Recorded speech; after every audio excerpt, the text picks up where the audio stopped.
നമസ്കാരം. ടാൻഡം PSCയിലേക്ക് എല്ലാവർക്കും സ്വാഗതം. അപ്പോൾ നമ്മൾ കാത്തിരുന്ന LSGSന്റെ ഷോർട്ട് ലിസ്റ്റ് PSC പബ്ലിഷ് ചെയ്തു അല്ലേ? ഒരുപാട് നാളായിട്ട് നമ്മൾ കാത്തിരിപ്പിലായിരുന്നു. എന്ന് വരും ഷോർട്ട് ലിസ്റ്റ് എന്ന് ചോദിച്ചിട്ട് ഒരുപാട് പേര് ഒരു ദിവസം ഒരു 4-5 ഒക്കെ മെസ്സേജാണ് ഇതുമായിട്ട് ബന്ധപ്പെട്ട് ഞാൻ അറ്റൻഡ് ചെയ്തുകൊണ്ടിരുന്നത്. അത്രയും പ്രതീക്ഷയോടെയാണ് ഒരുപാട് പേര് കാത്തിരുന്നിട്ടുണ്ടായിരുന്നത്. ഏതായിരുന്നാലും അവസാനം PSC ആ ലിസ്റ്റ് പ്രസിദ്ധീകരിച്ചിരിക്കുകയാണ്. 484 പേരാണ് മെയിൻ ലിസ്റ്റിലുള്ളത്. നമ്മുടെ പബ്ലിഷ് ചെയ്തിട്ടുള്ള ലിസ്റ്റിൽ 484 പേര് മെയിൻ ലിസ്റ്റിലുണ്ട്. സപ്ലിമെന്ററി ലിസ്റ്റിൽ 501 പേര്, പിന്നെ ഒരു 20 പേര് ഡിഫറൻ്റ്ലി ഏബിൾഡ് ലിസ്റ്റിലും അടക്കം മൊത്തം 1005 പേരടങ്ങുന്ന ഒരു വലിയ ലിസ്റ്റ് തന്നെ, നമ്മൾ പ്രതീക്ഷിച്ചതിലൊക്കെ ഒരു വലിയ ഒരു ലിസ്റ്റ് തന്നെയാണ് പബ്ലിഷ് ചെയ്തിട്ടുള്ളത്. നമ്മൾ തുടക്കത്തിൽ 500 പേരുടെ ലിസ്റ്റൊക്കെ പ്രതീക്ഷിച്ചിരുന്നെങ്കിൽ പിന്നീട് ഞാൻ പറഞ്ഞിട്ടുണ്ടായിരുന്ന ഒരു 300-350 പേരുടെ ലിസ്റ്റൊക്കെ പ്രതീക്ഷിച്ചാൽ മതി എന്നായിരുന്നു ഞാൻ പിന്നീട് പറഞ്ഞിട്ടുണ്ടായിരുന്നത്. അതിനേക്കാൾ കുറച്ചുകൂടിയൊക്കെ കൂടുതൽ ഒരു 458ഓളം പേരുടെ ഒരു ലിസ്റ്റാണ് PSC ഇപ്പോൾ പബ്ലിഷ് ചെയ്തിട്ടുള്ളത്. അവിടെ ഒരു കാര്യം നിങ്ങൾ ശ്രദ്ധിക്കേണ്ടത്, ഈ ലിസ്റ്റിൽ ഉൾപ്പെട്ട ആളുകൾ ആരെയും നിരുത്സാഹപ്പെടുത്താനോ അല്ലെങ്കിൽ ഡീമോട്ടിവേറ്റ് ചെയ്യാനോ അല്ല പറയുന്നത്. ഈ 458 പേരുടെ ലിസ്റ്റ് മെയിൻ ലിസ്റ്റിൽ മാത്രം 458 പേരുള്ള ഒരു ലിസ്റ്റാണിത്. യഥാർത്ഥത്തിൽ പരമാവധി ഒരു ലിസ്റ്റിൽ നിന്ന് നമ്മൾ പ്രതീക്ഷിക്കുന്ന നിയമനം എന്ന് പറയുന്നത് ഒരു 200 അറൗണ്ട് 200 ഒക്കെ ആയിരിക്കും. കാരണം ഇപ്പൊ നിലവിൽ 160ഓളം പോസ്റ്റാണ് ഡയറക്ടർ സെക്രട്ടറിമാർക്കായിട്ട് ഒഴിഞ്ഞു കിടക്കുന്നതുള്ളത്. ഇനി കുറച്ച് പ്രൊമോഷനും അതേപോലെ റിട്ടയർമെന്റ് ഒക്കെ പരിഗണിച്ചാൽ തന്നെ ഒരു 40 പേര് കൂടിയൊക്കെ കൂടാൻ സാധ്യതയുണ്ട്. അങ്ങനെ വരികയാണെങ്കിൽ മാക്സിമം 200 വരെയൊക്കെ പരമാവധി നിയമനം നടക്കാവുന്ന ഒരു പോസ്റ്റാണിത്. അതിൽ മെയിൻ ലിസ്റ്റിൽ മാത്രം 458 പേരുണ്ട്. അപ്പോൾ മെയിൻ ലിസ്റ്റിലുള്ളവരിൽ നിന്ന് തന്നെ അതിൽ തന്നെ സപ്ലിമെന്ററിയിൽ നിന്നും നിയമനം ലഭിക്കുന്നവരുണ്ടാകും. അപ്പോൾ അതൊക്കെ വെച്ച് പരിഗണിക്കുമ്പോൾ മെയിൻ ലിസ്റ്റിൽ നിന്ന് തന്നെ ഒരു 300-നടുത്ത ആളുകൾ ഔട്ട് ആവാനുള്ള ഒരു ലിസ്റ്റാണ് എന്നുള്ള ഒരു യാഥാർത്ഥ്യം ഉൾക്കൊണ്ടുകൊണ്ടായിരിക്കണം എല്ലാ ആളുകളും നിൽക്കാൻ വേണ്ടി. ഞാൻ എപ്പോഴും പറയുന്നത് പോലെ നിങ്ങൾ ഒരിക്കലും ഈ ഒരു കസേരയിൽ, സെക്രട്ടറി എന്ന കസേരയിൽ ഇരിക്കുന്നത് വരെ നിങ്ങൾക്ക് ജോലി കിട്ടിയെന്ന് ഒരിക്കലും ഉറപ്പിക്കാൻ പാടില്ല. ഞാൻ ഇത് ആവർത്തിച്ച് പറയുന്നത്, നമ്മുടെ ലിസ്റ്റിൽ കയറുമ്പോഴേക്കും നമ്മൾ മടിയന്മാരായിട്ട് അടുത്ത പരീക്ഷ ശ്രദ്ധിക്കാതെ പോയി കഴിഞ്ഞാൽ ഒരു പക്ഷേ നിരാശയായിരിക്കും ഫലം. നമ്മളിത് കിട്ടുമെന്ന് കരുതി നിൽക്കുകയും ചെയ്യും, കക്ഷത്തിലുള്ളത് പോവുകയും ചെയ്തു, ഉത്തരത്തിലുള്ളത് കിട്ടിയതും ഇല്ല എന്നുള്ള സാഹചര്യം വരും. അതുകൊണ്ട് തീർച്ചയായിട്ടും നിങ്ങൾ 2 കാര്യങ്ങളാണ് നിങ്ങൾ ശ്രദ്ധിക്കേണ്ടത്. ഒന്ന്, നിങ്ങൾ വരാനിരിക്കുന്ന പരീക്ഷകൾക്കൊക്കെ അപ്ലൈ ചെയ്യണം, പരീക്ഷ എഴുതണം. ഇത് കിട്ടുകയാണെങ്കിൽ അപ്പോൾ നമുക്ക് ജോയിൻ ചെയ്യാം. ഇത് കിട്ടുമെന്ന് വിചാരിച്ച് അടുത്ത പരീക്ഷകളൊന്നും എഴുതാതെ കാത്തിരിക്കരുത്. എഴുതുക എന്ന് മാത്രമല്ല, തയ്യാറെടുപ്പോട് കൂടി തന്നെ ഞാൻ പറഞ്ഞു, നിങ്ങൾ LSCSന്റെ നല്ല ടഫായിട്ടുള്ള ഒരു എക്സാം ഒക്കെ കട്ട് ഓഫ് മറികടക്കാൻ മാത്രം കഴിവുള്ള ആളുകളാണ് നിങ്ങൾ. അതുകൊണ്ട് തന്നെ ഇനി വരാൻ പോകുന്നതൊക്കെ അതിലും ചെറിയ പരീക്ഷകളാണ്. നിങ്ങളെ സംബന്ധിച്ചിടത്തോളം അത്ര ഒരു കോമ്പറ്റീഷൻ ഉണ്ടാകാൻ സാധ്യതയുള്ള ഒരു എക്സാം അല്ല. അതുകൊണ്ട് മാക്സിമം നിങ്ങൾ തയ്യാറെടുപ്പോട് കൂടി തന്നെ LSCS പരീക്ഷയ്ക്ക് നിങ്ങൾ എങ്ങനെ തയ്യാറെടുത്തോ ആ ഒരു തയ്യാറെടുപ്പോട് കൂടി തന്നെ നിങ്ങൾ സെക്രട്ടറി വരുന്ന പരീക്ഷകൾക്ക് വേണ്ടി തയ്യാറാവണം. അതോടൊപ്പം രണ്ടാമത്തെ കാര്യം നിങ്ങൾ ശ്രദ്ധിക്കേണ്ടത്, ഈ 400 പേരിൽ നിന്നും 150 പേര് അല്ലെങ്കിൽ 200 പേരായിരിക്കും ജോലി കിട്ടുക.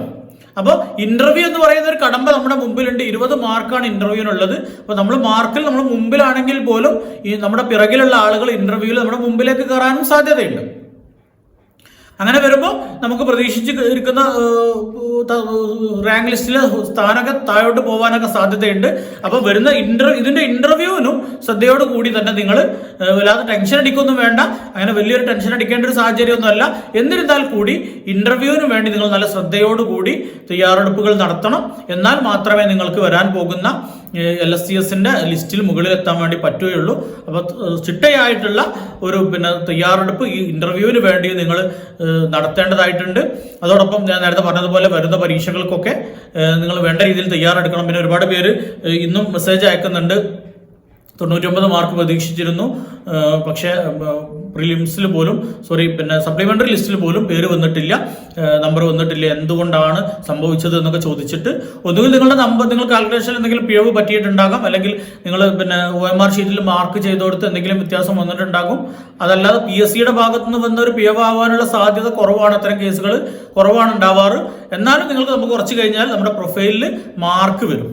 ഓരോരുത്തർക്കും എത്ര മാർക്ക് കിട്ടി എന്നുള്ളത് പ്രൊഫൈലിൽ അപ്ഡേറ്റ് ആവും.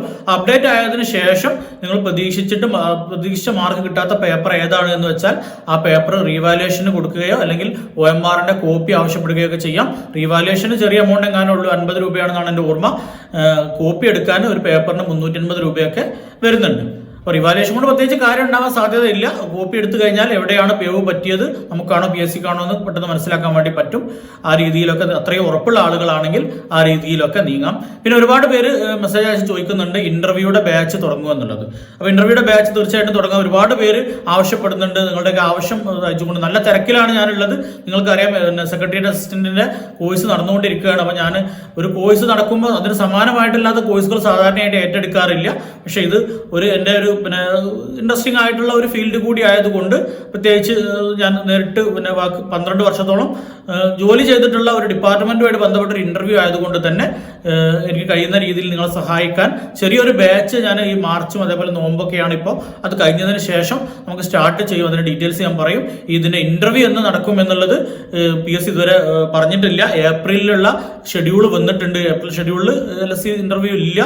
ഒരുപക്ഷെ അഡീഷണൽ ഷെഡ്യൂളൊക്കെ കഴിഞ്ഞ മാസം മാർച്ചിലടക്കം അഡീഷണൽ ഷെഡ്യൂൾ പിന്നീട് വന്നിട്ടുണ്ട്. അതേപോലെ ഏപ്രിൽ മാസത്തിൽ അഡീഷണൽ ഷെഡ്യൂൾ വന്നുകൊണ്ട് ഏപ്രിൽ മാസത്തിൽ തന്നെ ഇന്റർവ്യൂ നടക്കാനാണ് സാധ്യത. ഇനി അതല്ലെങ്കിൽ മെയ് ഫസ്റ്റിൽ തന്നെ ഇന്റർവ്യൂ സ്റ്റാർട്ട് ചെയ്യും. ആ രീതിയിൽ തന്നെ നമ്മൾ പ്രതീക്ഷിച്ചിരിക്കണം. അപ്പോൾ ഏപ്രിൽ തുടക്കത്തിൽ തന്നെ നമ്മളൊരു ചെറിയ ഒരു രീതിയിൽ, വലിയൊരു ഫീസൊന്നും ഇല്ലാത്ത ചെറിയ രീതിയിലുള്ള, പ്രത്യേകിച്ച് പഞ്ചായത്ത് രാജ് ആക്ടിനെ കുറിച്ചും പഞ്ചായത്ത് രാജ് സ്ഥാപനങ്ങളുടെ സംവിധാനങ്ങളുടെ ഘടനയെക്കുറിച്ചും അതോടൊപ്പം ഒരു പഞ്ചായത്ത് സെക്രട്ടറിയുടെ ഉത്തരവാദിത്തങ്ങളെ കുറിച്ചുമൊക്കെ ഒരു ഇന്റർവ്യൂവിന് പോകുമ്പോൾ നിർബന്ധമായിട്ടും അറിഞ്ഞിരിക്കേണ്ട പ്രധാനപ്പെട്ട കാര്യങ്ങൾ, അതോടൊപ്പം ഈ ഒരു നമ്മുടെ സിലബസിലുള്ള പ്രത്യേകിച്ച് ഒരു പോസ്റ്റിന് അത്യാവശ്യമായിട്ടുള്ള ഡീസെൻട്രലൈസ്ഡ് പ്ലാനിങ്ങും ഡെമോക്രാറ്റിക് ഡീസെൻട്രലൈസേഷനും ഈ ഗവേണൻസും ഒക്കെ ആയിട്ട് ബന്ധപ്പെട്ട ഇമ്പോർട്ടൻ്റ് ആയിട്ട് അറിഞ്ഞിരിക്കേണ്ട കാര്യങ്ങളൊക്കെ വെച്ചുകൊണ്ടുള്ള ഉൾപ്പെടുത്തിക്കൊണ്ടുള്ള ഒരു ഇന്റർവ്യൂ ബാച്ച് ആയിരിക്കും, ഒരു ഷോർട്ട് ടൈം ഇന്റർവ്യൂ ബാച്ച് ആയിരിക്കും നമ്മൾ നടത്തുക. അപ്പോൾ അതിൻ്റെ ഡീറ്റെയിൽസ് ഞാൻ ഈ ഏപ്രിൽ 1 ശേഷം പെരുന്നാളൊക്കെ കഴിഞ്ഞതിന് ശേഷം ഡീറ്റെയിൽസ് അറിയിക്കും. അപ്പോൾ നിങ്ങളുടെയൊക്കെ പിന്തുണ ഉണ്ടാകുമെന്ന് പ്രതീക്ഷിക്കുന്നു. നിങ്ങളോട് കൂടെ ടാനം PSC ഉണ്ടാകും. അപ്പോൾ ഞാൻ നേരത്തെ പറഞ്ഞതുപോലെ തന്നെ നിങ്ങൾ തീർച്ചയായിട്ടും വരാനിരിക്കുന്ന പരീക്ഷകൾക്ക് കൂടി ഇതോടൊപ്പം തയ്യാറെടുപ്പ് നടത്തണം. കാരണം നമുക്കറിയാം ഈ ഒരു കുറഞ്ഞ ഒരു 180 പേർക്കാണ് മാക്സിമം ഈ ഒരു ലിസ്റ്റിൽ നിന്ന്, എന്താ പറയുക, ഈ ഒരു മെയിൻ ലിസ്റ്റിൽ നിന്ന് 150-160 പേർക്കൊക്കെ ആയിരിക്കും പരമാവധി നിയമനം നടക്കുക, കൃത്യമായിട്ട് നിയമനം നടന്നാൽ തന്നെ. അപ്പോൾ അതുകൊണ്ട് തന്നെ നിങ്ങൾ ജോലി കിട്ടിയെന്ന് ആരും ഉറപ്പിക്കരുത്. കാരണം നല്ല മാർക്ക് കിട്ടിയവർക്ക് പോലും ഞാൻ നേരത്തെ പറഞ്ഞതുപോലെ 20 മാർക്ക് കൂടി ഇന്റർവ്യൂ എന്ന് പറയുന്ന ഒരു കടമ്പയുണ്ട്. അപ്പോൾ അത് വരുമ്പോൾ ഒരുപാട് മിക്കവാറും ആളുകളുടെയൊക്കെ മാർക്ക് റേഞ്ച് എന്ന് പറയുന്നത് ഒരു 10 മാർക്കിന്റെ വ്യത്യാസത്തിലായിരിക്കും. ഒരു 95.66 ആണ് ഇതിന്റെ കട്ട് ഓഫ് വരുന്നത് മെയിൻ ലിസ്റ്റിൽ ഉൾപ്പെടാനുള്ള. അപ്പോൾ ഏകദേശം ഒരു 95 to 105 ഒക്കെ ആയിരിക്കും കൂടുതൽ ആളുകൾ മാർക്ക് സ്കോർ ചെയ്തിട്ടുണ്ടാവും. അപ്പോൾ 1-2 മാർക്കിന്റെ വ്യത്യാസത്തിൽ തന്നെ ഒരുപാട് പേരുണ്ടാവും ഇന്റർവ്യൂവിലൊക്കെ. ഒരു മാർക്കൊക്കെ അധികം നേടിക്കഴിഞ്ഞാൽ നമ്മുടെ എത്രയോ മുമ്പിലെത്താനും റാങ്ക് ലിസ്റ്റിന് മുമ്പിലെത്താനൊക്കെ സാധ്യതയുണ്ട്.